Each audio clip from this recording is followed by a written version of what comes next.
नमस्कार प्रिय छात्र और छात्राएं, मैं जितेंद्र कुमार रावत अमन कंप्यूटर शॉर्ट हैंड सेंटर आपका हार्दिक स्वागत करता है। जो छात्र और छात्राएं सिंह प्रणाली शॉर्ट हैंड पूरी किताब पढ़ चुके हैं और उस किताब के मैटर की भी शॉर्ट हैंड डिक्टेशन स्पीड बना चुके हैं और उन्हें अधिक शॉर्ट हैंड डिक्टेशन स्पीड बनानी है तो संपर्क करें, क्योंकि हमने रामधारी गुप्ता की किताब में से 203 पेज डिक्टेशन के लिए हैं, जो प्रत्येक पेज में 400 शब्द हैं, जिनका डिक्टेशन 60, 80, 100 व 120 शब्द प्रति मिनट की स्पीड से 400 व 800 शब्दों पर दिया गया है। जो छात्र व छात्राएं विधिवत रूप से इन मैटरों का होमवर्क करके व्हाट्सएप पर चेक करा के अपनी शॉर्ट हैंड डिक्टेशन स्पीड बढ़ाना चाहते हैं या आउटलाइन प्राप्त करना चाहते हैं या शॉर्ट हैंड पढ़ना चाहते हैं तो संपर्क करें। मोबाइल नंबर 91 98 94 39 41, दूसरा है 700 790 52 75। अतः संपूर्ण पढ़ाई व्हाट्सएप पर वीडियो के माध्यम से कराया जाएगा। धन्यवाद। Start. उपाध्यक्ष महोदय, मैं मानती हूँ कि बहुत से जो हमारे भाई हैं उनकी ओर से शिकायतें आई हैं और यहाँ बातचीत चलती रहती है कि हम अपने इलाके में सफाई बंद कर देंगे, परंतु यह विषय स्वायत्त शासन संस्था के सहयोग से नहीं हो पा रहा है, जैसी कि हमें आशा है। और मैं समझती हूँ कि राजनीतिक दल स्वास्थ्य के विषय में ध्यान रखते हैं, क्योंकि यह मानवता के लिए बहुत आवश्यक है और इसमें राजनीति का कोई रंग नहीं आना चाहिए, ऐसी मेरी आशा है। मैं अनुरोध करूंगी कि सदस्यों की जो समस्याएं हैं उनको ध्यान में रखते हुए दिल्ली प्रशासन कोई ऐसी नीति अपनाने की कोशिश करे जिससे नगर का यदि कोई काम हो तो उस विषय में हमारा नगर निगम से एक सहयोगपूर्ण वातावरण पैदा हो, मगर इस वातावरण में राजनीति न आने पाए। हमारे सामने एक उद्देश्य हो कि हमें जनता का काम करना है, क्योंकि जनता के लिए हम चुनकर आए हैं। इसमें पार्टी का कोई प्रश्न नहीं है। दूसरी बात, मैं यह कहना चाहता हूँ कि अनाथ बच्चों के लिए जो इस बजट में प्रावधान किया गया है कि उनके लिए केंद्र बनाए जाएंगे, तो मैं समझती हूँ कि इन केंद्रों के साथ साथ बेसहारा महिलाओं के लिए, जो कि समाज से तिरस्कृत हैं, ऐसी महिलाओं के लिए जगह जगह इस प्रकार के केंद्र खुलने चाहिए, जहां उन्हें रोजगार सिखाया जाए और साथ ही साथ आर्थिक रूप से स्वतंत्र बनाने की तरफ भी प्रयत्न किया जाए।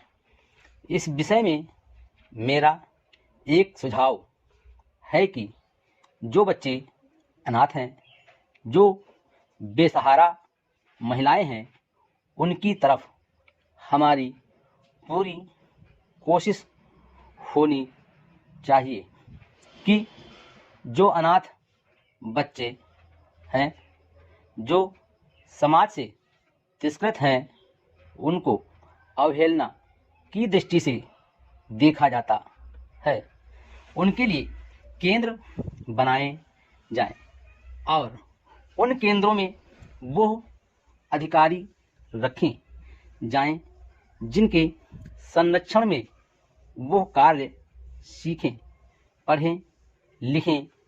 यदि इसमें बाहर के सदस्य हो तो वे ऐसे होने चाहिए जिनका जीवन सरकारी सेवा में ही बीता हो।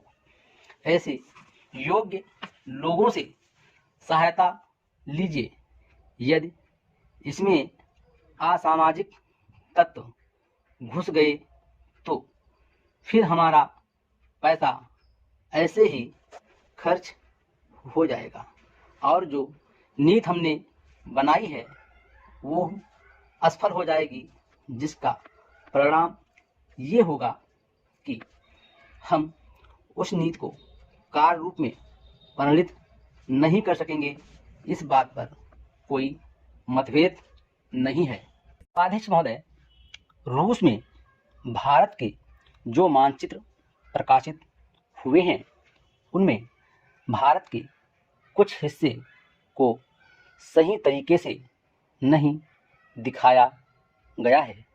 इसको सरकार भी मानती है और इस विषय पर कोई मतभेद नहीं है।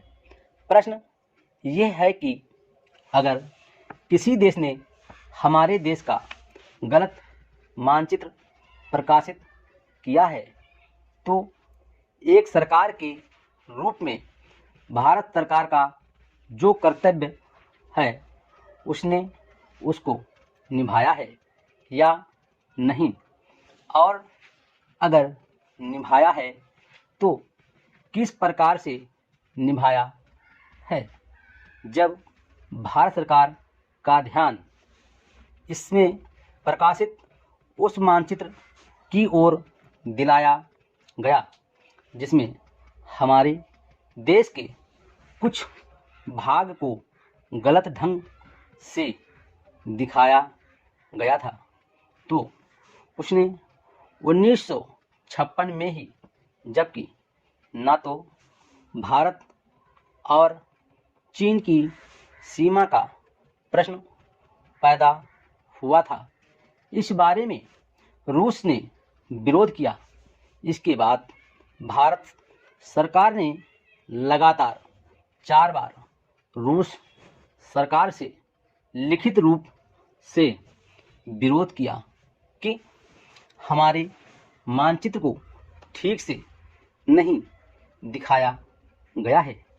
जिस मानचित्र को लेकर यह चर्चा हो रही है, जब उसकी ओर बहुत भारत का ध्यान गया तो उसने जून, जुलाई और अगस्त में लगातार 3 बार अपने राजदूतों के माध्यम से और रूस के जो अधिकारी हमारे देश में आए उनसे बातचीत करके रूस का ध्यान इस ओर आकर्षित किया कि उसने इस देश का मानचित्र ठीक नहीं दिखाया है।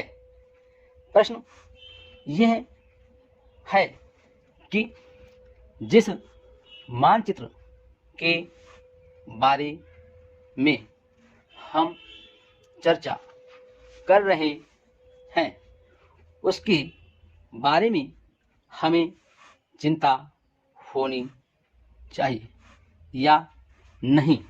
मैं समझता हूँ कि अगर दुनिया का कोई भी देश हमारा मानचित्र सही ढंग से नहीं दिखाता है तो स्वाभाविक रूप से देश को उसके बारे में चिंता करनी चाहिए। हम अपने कर्तव्य से नहीं चूक सकते हैं, लेकिन जहाँ तक इस चर्चा का संबंध है, मैं माननीय सदस्य की प्रशंसा करता, अगर वो उन समस्त देशों का जिक्र करते और निंदा करते जिन्होंने हमारे मानचित्र को गलत ढंग से दिखाया है।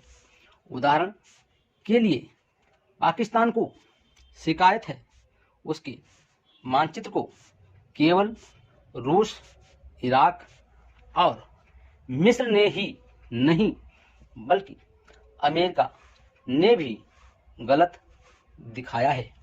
जिस कश्मीर को हम भारत माता का ताज और मुकुट कहते हैं आए हैं, जिसे हम कहते हैं कि वो इस धरती पर हमारा स्वर्ग है, उस इलाके को बिल्कुल उनकी दया और कृपा पर छोड़ दिया गया है। यह बात उत्साहवर्धक नहीं है। Full stop.